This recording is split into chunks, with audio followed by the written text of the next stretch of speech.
Sejam todos mais uma vez muito bem-vindos a esse último episódio agora dessas palestras sobre as 8 parábolas de Mateus 13.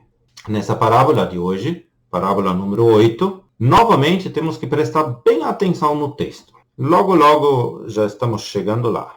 Já nos ocupamos no episódio 2 com essa estrutura desse capítulo de Mateus 13. 8 parábolas agrupados em 4 mais 4 e dentro desses conjuntos de 4, um subconjunto que ao todo forma 6, dividido em 3 mais 3 e esses por sua vez dividido em uma parábola mais uma dupla e uma dupla mais uma.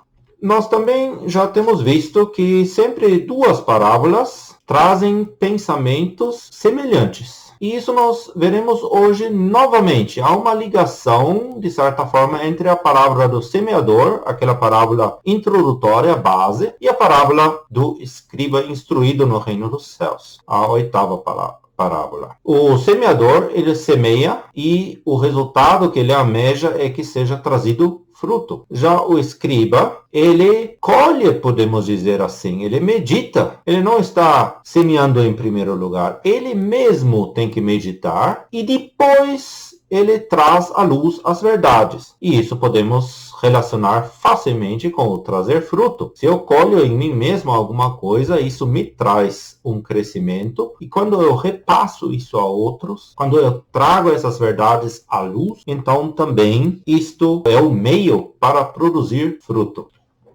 Eu não gostaria de agora entrar em mais detalhes sobre essa estrutura desse capítulo maravilhoso, mas sim recomendo assistir a segunda palestra dessa série sobre as 8 parábolas em Mateus 13, aquela introdução que nos mostrava o que é uma parábola a princípio e depois a estrutura desse capítulo.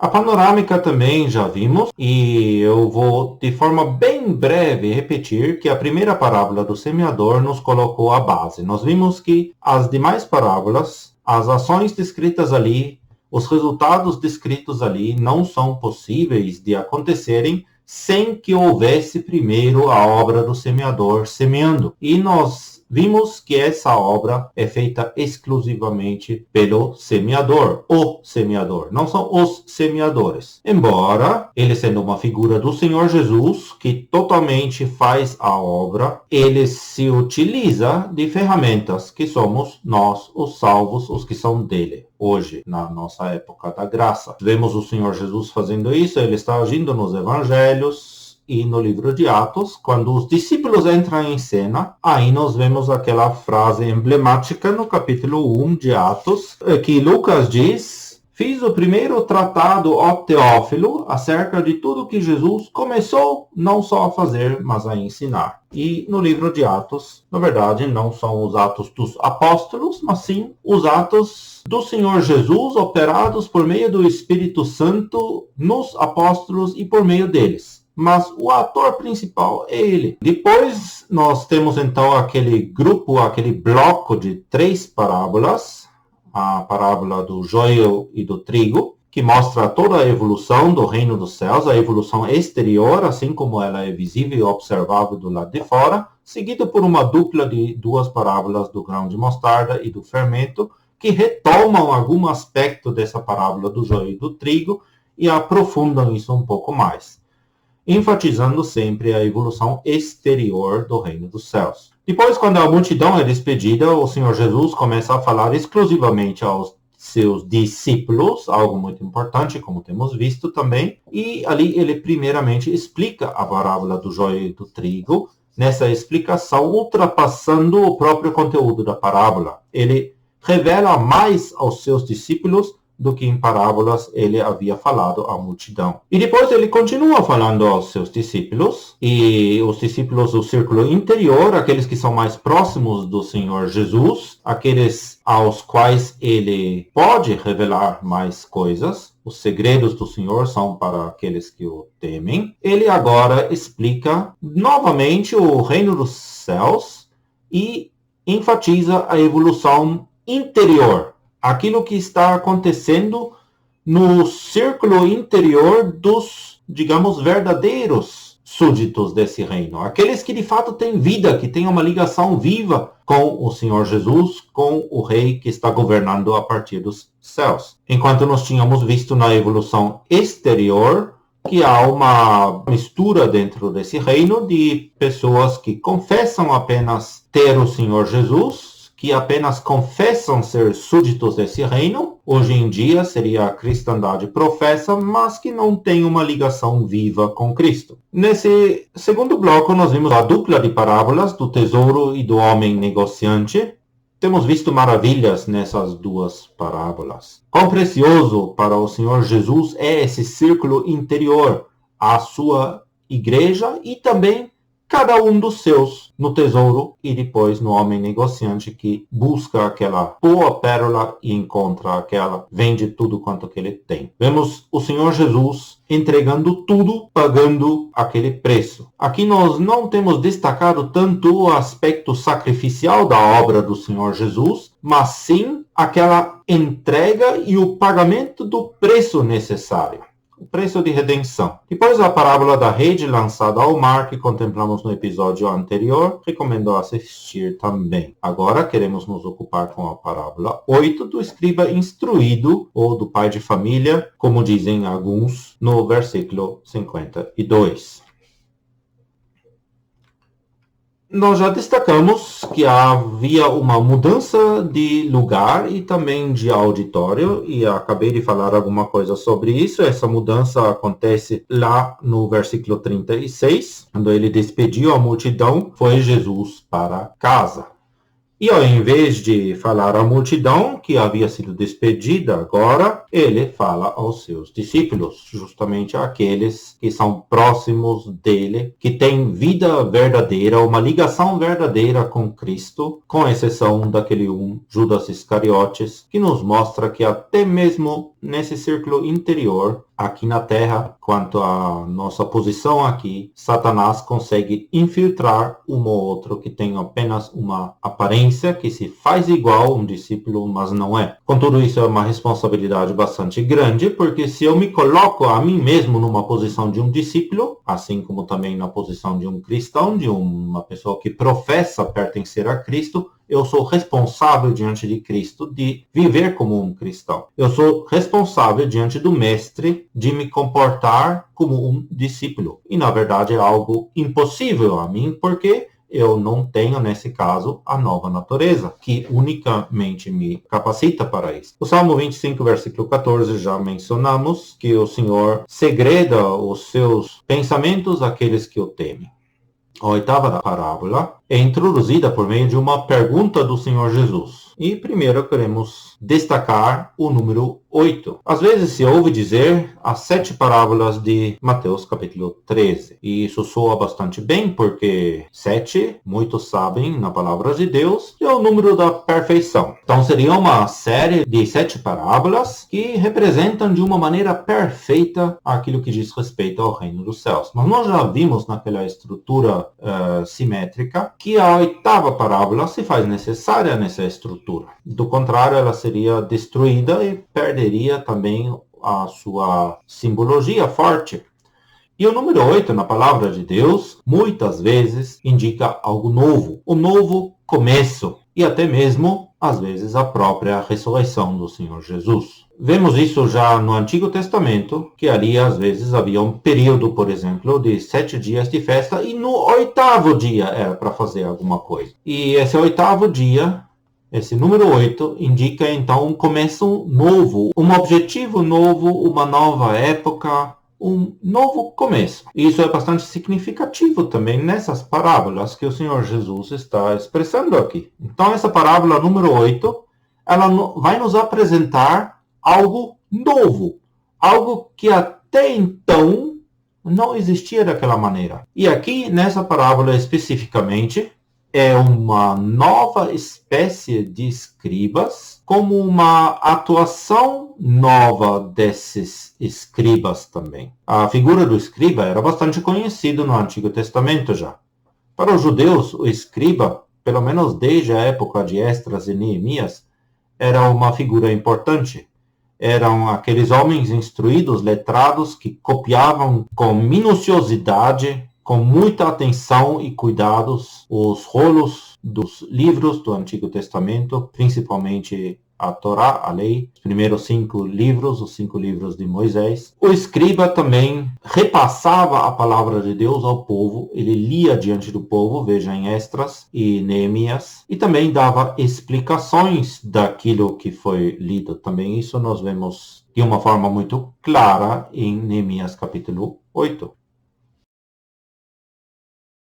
Então, o Senhor Jesus introduz essa parábola com uma pergunta. A pergunta está no versículo 51 de Mateus 13, e ele fala: entendestes todas estas coisas? Ele se refere àquilo que ele acabou de falar, aquelas 7 parábolas. E agora ele pergunta aos seus discípulos, ele não pergunta à multidão. Ele pergunta aos discípulos: entendestes todas estas coisas? Ele pergunta a você e a mim também: vocês entenderam o que eu quis dizer com isso?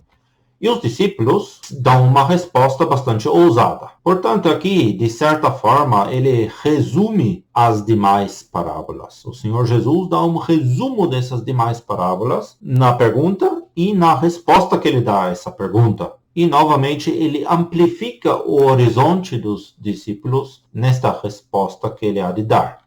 A resposta dos discípulos é uma resposta bastante ousada, e ela se parece bastante com as nossas respostas que muitas vezes damos. Entendestes todas estas coisas? Sim, Senhor. Você entendeu tudo? Sim, Senhor. Mas o Senhor Jesus, que conhece os corações, sabe se de fato nós entendemos. E sabe, não é nenhum defeito quando nós falaríamos: não, Senhor. E eu tenho certeza que naquele momento os discípulos não compreenderam tudo que o Senhor havia falado. E por que nós podemos ter essa certeza? Porque nós vemos quantos cristãos, quantos salvos que realmente têm uma ligação com o Senhor Jesus, pessoas tementes a Deus, que têm o Espírito Santo inabitando em si, têm problemas de compreender essas parábolas. Então imagine os discípulos que estavam ainda num contexto judaico. A igreja ainda não havia sido formada, o Espírito Santo ainda não havia descido a esta terra, não estava inabitando neles ainda naquele momento. Eles respondem: sim, Senhor. Até mesmo nós, enquanto nós estamos meditando nessas parábolas, sempre vem alguma coisinha nova à mente. Sempre descobrimos algo a mais. Então podemos admitir muito bem que não entendemos tudo. E só podemos dizer ao nosso Senhor, e aí Ele pode nos ajudar mais a compreender. A resposta do Senhor a essa pergunta que Ele mesmo faz: entendestes todas estas coisas? E também a reação do Senhor a esta afirmação ousada: sim, Senhor, se encontra na parábola número 8. E vamos fazer a leitura dessa parábola em Mateus 13, 52. E ele, Jesus, disse-lhes: por isso, todo o escriba instruído acerca do reino dos céus é semelhante a um pai de família que tira do seu tesouro coisas novas e velhas. E agora, de novo, atenção. Atenção à leitura, atenção às palavras exatas utilizadas pelo Senhor Jesus. Aqui, nesta parábola, aparece a expressão reino dos céus. Contudo, a parábola em si não é uma parábola do reino dos céus, ou a respeito do reino dos céus diretamente. Assim como a primeira parábola do semeador não era. As outras 6, sim, são introduzidas com essas palavras: o reino dos céus é semelhante a tal e tal coisa. A semelhança aqui, o paralelo traçado aqui, está entre, por um lado, o escriba instruído acerca do reino dos céus, e esse é semelhante a um pai de família ou a um dono de casa. E esse dono de casa, ele faz uma coisa: ele tem um tesouro, e desse tesouro ele tira coisas novas e coisas velhas. Os discípulos que haviam dito: sim, Senhor, eles se colocam, portanto, agora numa posição de alguém que foi instruído, que entendeu. E, portanto, agora eles têm uma responsabilidade. Essa responsabilidade é ser semelhante a um dono de casa, a um pai de família, que dá provisão para a sua família, tirando do seu tesouro, dessa instrução que recebeu, coisas novas, coisas até então desconhecidas, e coisas velhas, algo que já era conhecido, mas que precisava de um reforço, que precisa de uma repetição. Repetindo algumas das características e ampliando, a parábola não é uma parábola diretamente do reino dos céus. Eu falei isso no slide anterior para mostrar isso no próprio texto. É uma parábola de caráter pessoal, todo escriba, cada um que é escriba, se assemelha com isso bastante à primeira parábola, que também portava um caráter mais pessoal. Contudo, há algumas diferenças ali. Lá, a parábola do semeador, ela está introduzindo todas as 8 parábolas, sim, mas ela tem uma ligação mais próxima com as parábolas 1 a 4. Parábolas que nos falam, de certa forma, da semeadura ainda, também de algo que é feito com essa semente, ou com o fruto da semente. Na parábola do semeador, nós vemos Cristo como sendo o semeador no campo, no mundo. Já aqui, essa parábola do escriba instruído com respeito ao reino dos céus, tem uma ligação mais forte com as parábolas 5 a 8. Ali há uma ligação interna e nós recordamos então que essas parábolas nos mostravam ou nos mostram a evolução interior do reino dos céus, destaca algumas coisas que são conhecidas apenas no círculo interior, naqueles que têm uma ligação verdadeira com Cristo. Portanto, ali nós temos parábolas que destacam mais algumas coisas ligadas na época da graça à igreja, que nós não vemos dessa mesma forma nas parábolas 1 a 4, onde o mundo, o campo está mais em foco. Aqui já são aqueles que são dele, e principalmente nessa parábola número 8, mas também principalmente na parábola da rede lançada ao mar, a atuação dos pescadores, nós vemos eles como administradores fiéis dentro da casa, nesse ambiente mais restrito, separado do campo. Vamos de novo à simbologia dessa parábola. Primeiro, encontramos ali o escriba instruído. O escriba instruído são pessoas que entendem a respeito das parábolas, que entendem aquilo que o Senhor Jesus expressou por meio das parábolas e por meio das explicações das mesmas. Esses são escribas instruídos. Escribas instruídos no quê? No reino dos céus, porque aquelas 6 parábolas falavam do reino dos céus e a primeira falava da base, do fundamento, da obra necessária para que pudesse existir reino dos céus. São, portanto, pessoas que, de fato, compreendem ou também que se colocam, assim como esses discípulos, na posição de quem entende. E isso nós vemos bastante hoje em dia. E é algo um pouco perigoso até, porque se eu digo que eu entendo, ou que eu estou até mesmo convencido de que eu entendo, mas não tenho de fato a compreensão dessas palavras do Senhor Jesus, eu vou também, se eu me sinto na responsabilidade de fazer o mesmo, e é a responsabilidade do escriba instruído, eu vou repassar coisas que não condizem com o ensino do Senhor. Pessoas que se tornaram também alunos, os que foram instruídos. Um escriba é instruído. O escriba é instruído, ele não nasce instruído. Ele se torna um escriba instruído. Ele primeiro tem que se deixar instruir. Isso é algo muito importante também hoje em dia. Eu mesmo já ouvi muitos dizer: eu quero pregar, eu quero ser um pregador, quero pregar o evangelho, eu quero explicar a palavra de Deus a outros. E isso é um desejo muito bom. Continue nisso se você tem esse desejo. Mas saiba que antes de se tornar alguém que repassa, você precisa ser aluno. E até mesmo quando você então começa a repassar, você nunca deixa de ser um aluno. O discípulo nunca deixa de ser um discípulo. O Senhor, ele quer nos instruir e ele quer que aquilo no qual fomos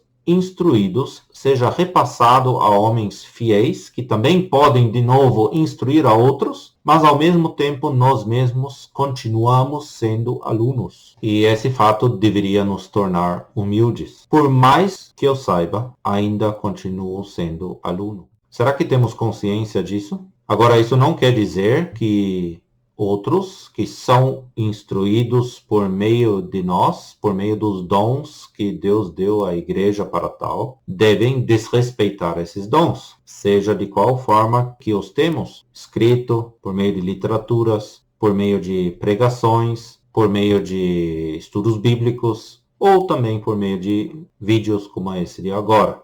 Mas precisamos ter essa humildade e nos considerar alunos, ainda que tenhamos instrução. O próprio apóstolo Paulo, ele nos diz isso. Nós conhecemos em parte, ele diz. Imaginem, isso foi Paulo, não foi um irmão qualquer. Foi o apóstolo das nações, a quem o Senhor Jesus revelou o mistério a respeito da igreja. E ele diz, eu conheço em parte as coisas, passo a passo. Quanto mais nós, então, nos dias de hoje. São pessoas também, esses escribas instruídos, são pessoas ensinados por Deus.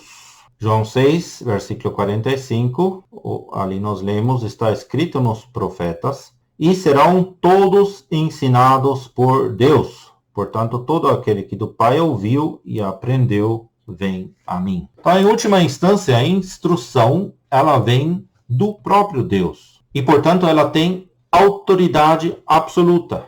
E por isso também esse escriba instruído, ele tem que ter certeza absoluta daquilo que ele está falando. Ainda assim, como somos seres humanos, nós somos sujeitos a errar naquilo que falamos, que repassamos. Mas devemos sempre tomar o máximo de cuidado para falarmos em dependência de Deus, ensinados por Deus e repassar somente isto. Se eu meditei sobre um trecho da Bíblia, por exemplo, e eu não tenho certeza absoluta sobre algumas coisas, eu tenho os meus pensamentos, mas por enquanto são meus pensamentos. Eu ainda não chequei se outros irmãos, outras irmãs, isto não apenas na minha localidade, mas de forma geral, e para isso eu preciso consultar também as literaturas daqueles homens de Deus que estiveram antes de nós, preciso conferir. Será que outros também já tiveram esse pensamento? Se eu encontrar esse pensamento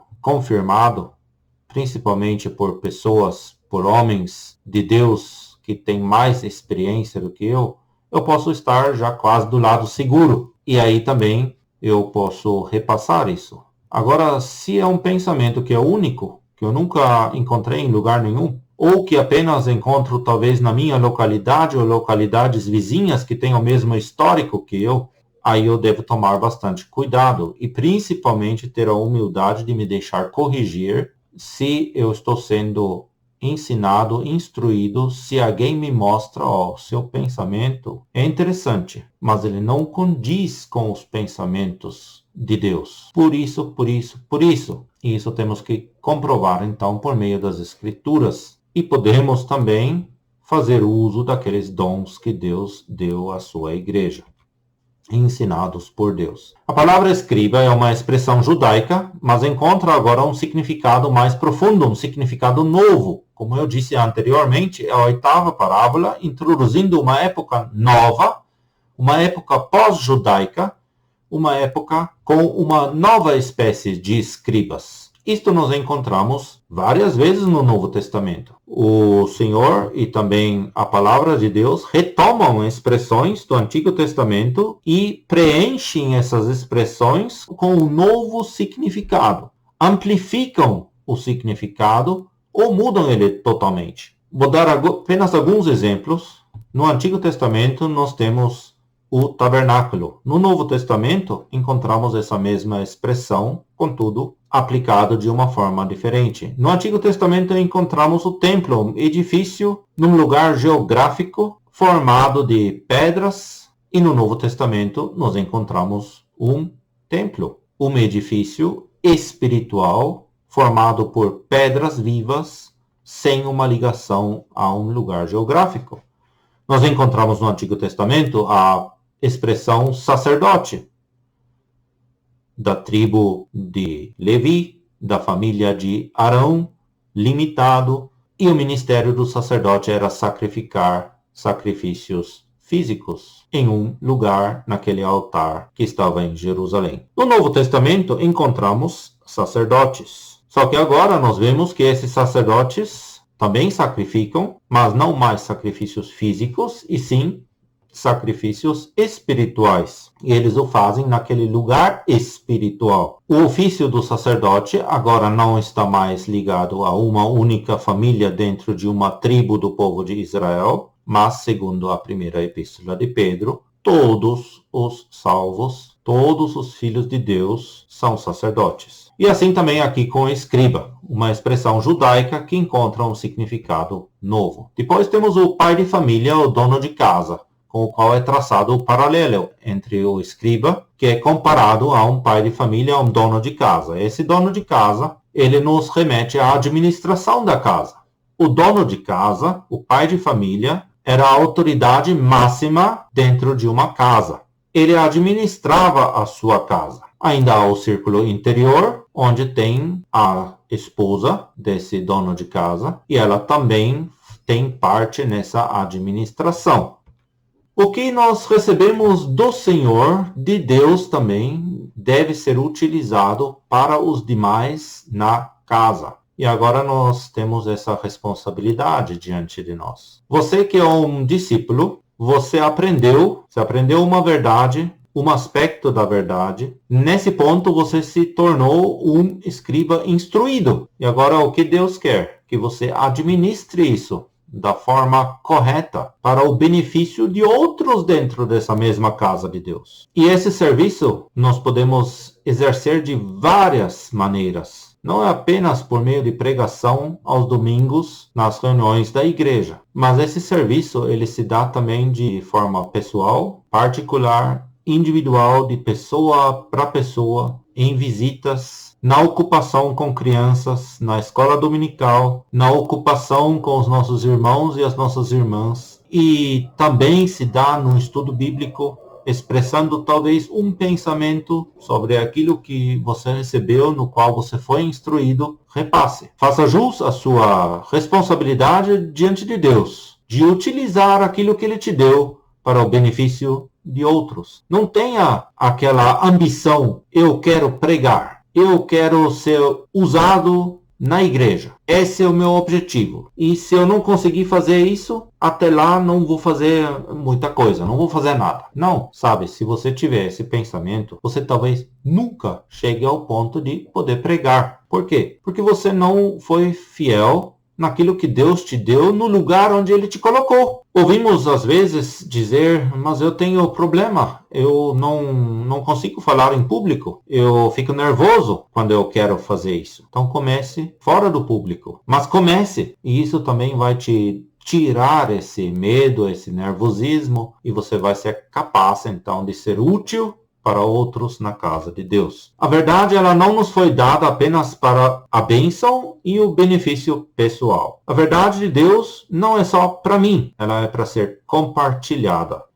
E o dono de casa faz isso. Os discípulos disseram sim, e o Senhor Jesus diz, por isso, todo escriba é instruído acerca do reino dos céus. Esse é o ponto de ligação, o sim e o por isso. Você disse sim, entendi. E o Senhor Jesus diz, então, por isso, agora você tem uma responsabilidade resultante dessa compreensão dada por Deus. Repasse. Nessa parábola, encontramos novamente um tesouro. Um tesouro já apareceu na parábola do tesouro escondido num campo, no versículo 44. Ali nós vimos exemplificado nesse tesouro escondido dentro do mundo a totalidade dos redimidos. Contudo, Deus vendo cada um deles, não apenas o conjunto.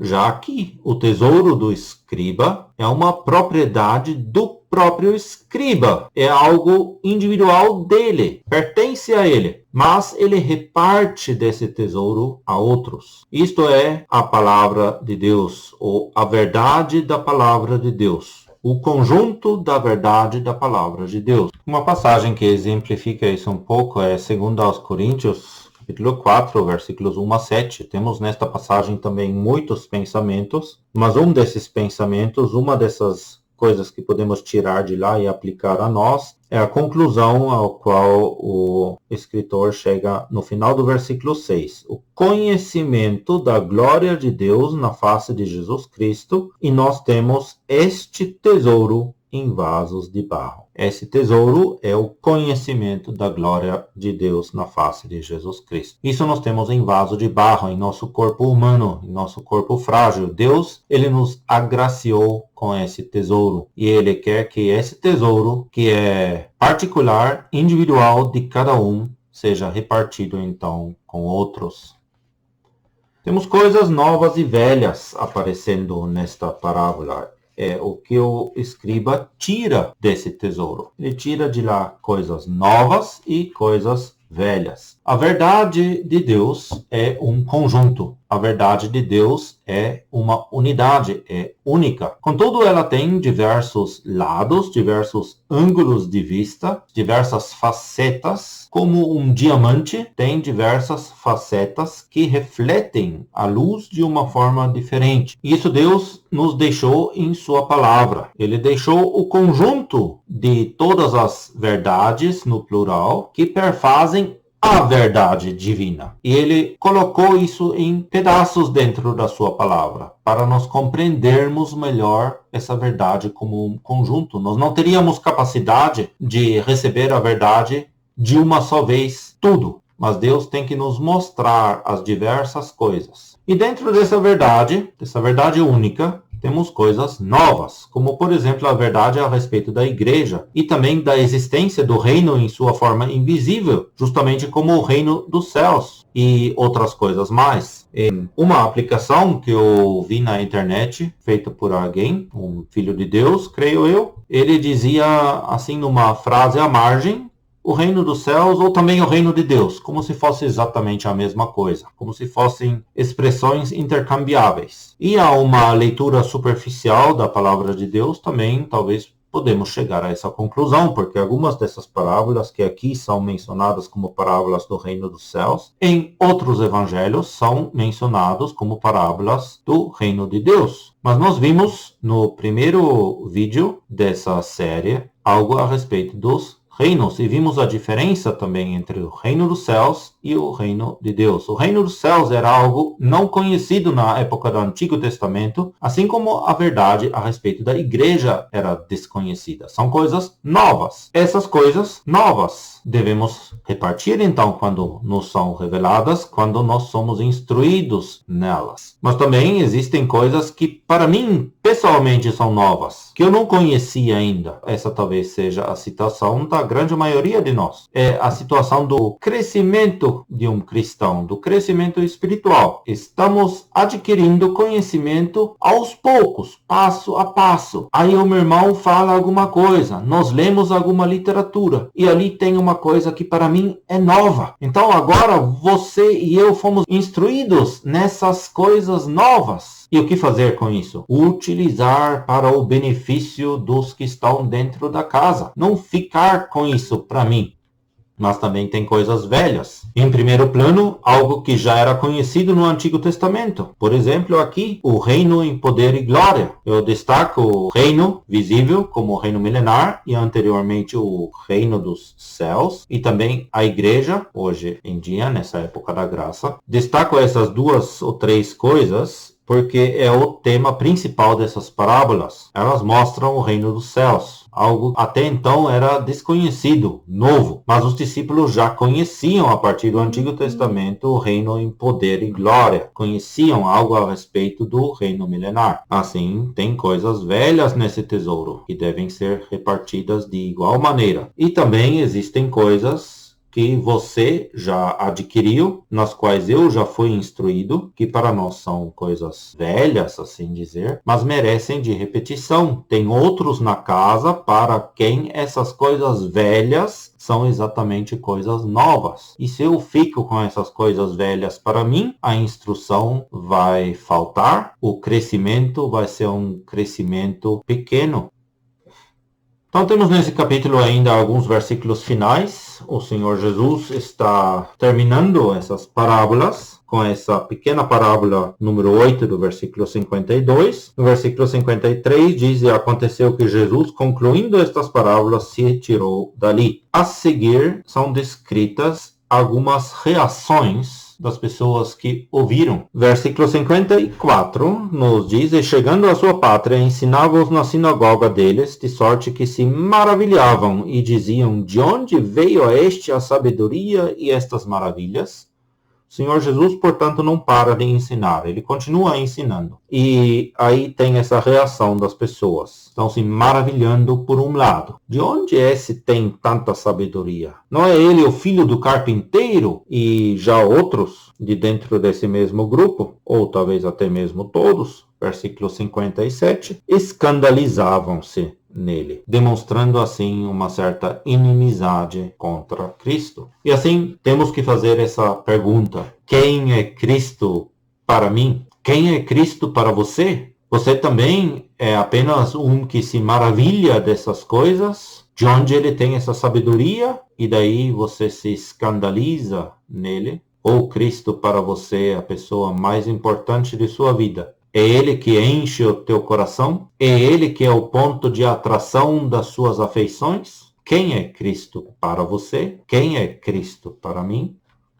Uma segunda pergunta é: qual é a nossa reação? A mesma reação dessas pessoas ali? Primeiro se maravilhar, de certa forma invejar esse filho do carpinteiro e escandalizar-se? Ou nós somos escribas instruídos no reino dos céus, que fazem bom uso desse tesouro que Cristo quer nos dar, que Cristo é também para nós, pois afinal ele é o conteúdo da palavra de Deus, ele é o verbo, ele é a palavra em sua própria pessoa. Qual é a minha reação frente às palavras de Cristo, frente à sua pessoa?